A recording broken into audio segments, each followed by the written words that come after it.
നമ്മുടെ പ്രിയ പരമ്പരയിൽ നിർണായകമായ വഴിത്തിരിവ് വന്ന് സംഭവിച്ചിരിക്കുകയാണ്. ഒടുവിൽ നായികിൻ്റെ ചതികളും മല്ലിക പിടികൂടിയതിനെ തുടർന്ന് നായകും അറസ്റ്റിലാവുകയാണ്. ഇതോടെ ഇനി തനിക്ക് ശത്രുക്കളില്ല എന്ന് ഉറപ്പിച്ചിരിക്കുകയാണ് മല്ലിക.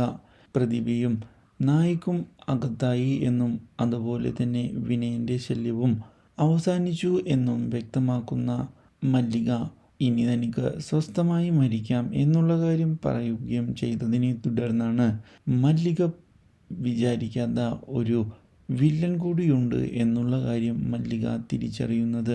മാത്രവുമല്ല, ഉടൻ തന്നെ തിരിച്ചടികൾ മല്ലികയ്ക്ക് ലഭിക്കും എന്നുള്ള കാര്യവും വ്യക്തമാക്കുന്ന അവർ മല്ലികയ്ക്ക് പിടിച്ചു നിൽക്കാൻ സാധിക്കാത്ത അവസ്ഥ വന്നെത്തും എന്ന് അറിയിക്കുകയും ചെയ്തിരിക്കുകയാണ്.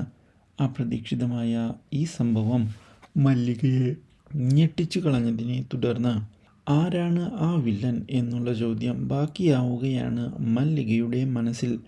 ഇതേസമയം പ്രതിഭ കാര്യങ്ങൾ അറിയാൻ ഇടയായിരിക്കുകയാണ്. നായിക്കും പിടിയിലായി എന്നുള്ള കാര്യം അറിഞ്ഞതിനെ തുടർന്ന് ഇനി തനിക്ക് രക്ഷയില്ല എന്ന് ഉറപ്പിച്ചിരിക്കുകയാണ് നമ്മുടെ പ്രതിഭ. Do like, share and subscribe.